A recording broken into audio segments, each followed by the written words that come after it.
Tired of posting just one photo at a time? Let's dive into how you can share more than 10 photos in a single post on Instagram. First, make sure that you have latest updates on Instagram on your device. Go to App Store or Google Play Store and update Instagram. Start by opening the Instagram app on your device.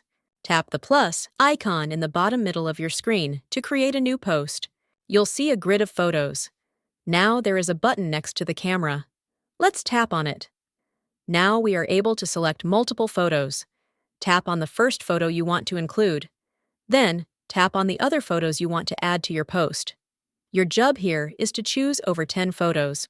Once you've selected your photos, you can edit them individually by tapping on each one. You can apply filters, adjust brightness, contrast, and more.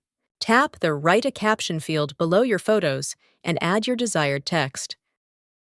When you're ready, tap the Share button, and that's it! You've just learned how to add up to 10 photos in a single Instagram post. If you found this tutorial helpful, give it a thumbs up and subscribe for more Instagram tips and tricks. Thanks for watching, and I'll see you in the next video.